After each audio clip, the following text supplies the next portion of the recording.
लो मेरी गाड़ी की चाबी और इमरजेंसी किट लेकर आओ, पीछे वाली सीट पे है। आई ट्राई माई बेस्ट जो भी हो सकता है। वैसे वो सारी चीज़ें उसमें मौजूद नहीं है जिसकी मुझे ज़रूरत है, बट आई विल मैनेज जब तक कि मेरी नर्स नहीं आती। आप बस माँ का ध्यान रखना डॉक्टर साहब। मैं भी अरे सर जी क्या हुआ? आप लोग प्लीज चिल्लाना बंद कीजिए।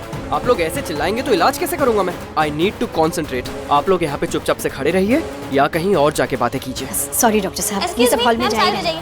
लो सर मैं इमरजेंसी किट लेकर आई। जल्दी जाओ, अंदर पेशेंट है, और जाके इक्विपमेंट्स को स्टरलाइज करो। वैसे डॉक्टर साहब, देखिए प्लीज, मैंने आपसे कहा ना कि आप लोग जाएं। अभी तक आप लोग यहाँ खड़े हैं। डॉक्टर साहब क्या हम में से एक दो लोग यहाँ पर रुक सकते हैं? आपको किसी चीज की जरूरत पड़े तो? देखिए नर्स आ गई है, अभी किसी चीज की मुझे जरूरत नहीं है। अगर किसी चीज की जरूरत पड़ी तो मैं नर्स को भेजकर मंगवा लूंगा। ठीक है, लेकिन डॉक्टर साहब गुरिंदर ठीक तो हो जाएगी ना? उसकी जान को खतरा तो नहीं है ना डॉक्टर साहब? बच जाएगी ना? देखिए मैं अभी क्लियरली कुछ नहीं कह सकता। अभी मुझे पहले इलाज शुरू तो करने दीजिए। जब मैं इलाज शुरू करूंगा तब तो मुझे पता चलेगा। नहीं नहीं, मम्मी जी आज नहीं बचनी चाहिए। अगर वो बच गई तो मैं फंस जाऊंगी। परिणीति के आने वाले एपिसोड में एक अलग ही ट्विस्ट देखने को मिलने वाला है। यहाँ पर भाई नीति बहुत ज्यादा भड़की हुई है, बौखलाई हुई है कि अब मैं राजीव को किस तरीके से अपना बनाऊं। भाई वो राजीव पर गुस्सा भी करती है, उसके गले भी लगती है और उसको बोलती भी है कि राजीव ठीक है, सब कुछ खत्म करते हैं, पहले जैसे रिश्ता रखते हैं, और यहाँ पर मैं तुमसे कितना प्यार करती हूँ तुम्हें पता है ना, तुम पार्वती को भूल जाओ। लेकिन यहाँ पर राजीव उस पर गुस्सा करता है, उसको धक्का दे देता है और बोलता है कि नीति अब ये पॉसिबल नहीं है, मैं पार्वती से प्यार करता हूँ और ऐसा हो ही नहीं सकता। अब भाई नीति इतनी ज्यादा परेशान हो गई है कि उसने सोच लिया कि गुरविंदर को मुझे मारना ही है, क्योंकि गुरविंदर ने किस तरीके से पूजा कराई हमने देखा था ना कि यहाँ पर भाई नीति इतनी ज्यादा पागलों की तरह हरकत करने लगी थी कि जैसे राजीव यहाँ परी को मंगलसूत्र पहनाता है तो भाई वो डांस वांस करने लगती है, पागलों की तरह हरकत करती है।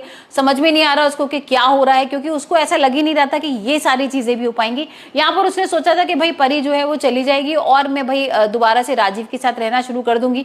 लेकिन अब पार्वती ने भी सोच लिया कि मैं कहीं नहीं जाने वाली हूँ, मैं इससे बदला लूंगी। उसको वार्निंग भी देती है, यहाँ पर नीति को बोलती भी है कि तुम अगर मेरे और राजीव के बीच में आई ना, इस रिश्ते के बीच में आई, तो मैं तुम्हें छोड़ने वाली नहीं हूँ, ये भूल जाऊंगी कि तुम मेरी दोस्त हो। अब यहाँ पर नीति को ये भी समझ में आ गया कि पार्वती अब नहीं छोड़ेगी राजीव को। तो अब देखते हैं क्या स्टेप होगा नीति का। भाई यहाँ पर तो जो बेबे है और गुरप्रीत है उसने तो प्लानिंग कर ली है किसी तरीके से गुरविंदर को मारने की, रेलिंग पे से पेच वेच हटा दिया है।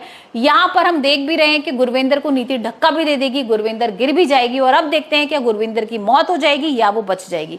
हाल फिलहाल तो यहाँ पर पार्वती के ऊपर भी भाई खतरा मंडरा रहा है और नीति सारा चीज करने वाली है, और राजीव किस तरीके से बचाएगा भाई परी को ये भी देखना होगा। कुछ भी हो जाए मैं तुम्हारा साथ नहीं छोड़ूंगा, मैं तुम्हारा हमेशा से साथ दूंगा, और चाहे दुनिया इधर से उधर हो जाए मैं तुम्हें परी नहीं छोड़ने वाला हूं। और अब देखते हैं जब परी के ऊपर भाई जान का खतरा आएगा, नीति यहाँ पर कुछ ऐसा करेगी, पूजा में विघ्न लेकर आएगी, तब देखते हैं क्या होगा। क्योंकि यहाँ पर माता रानी की मूर्ति भी आ गई है, पूजा भी शुरू हो गई है, और अब यहाँ पर नीति करने वाली है गुरविंदर को खत्म और साथ ही साथ करेगी पार्वती पर भी हमला।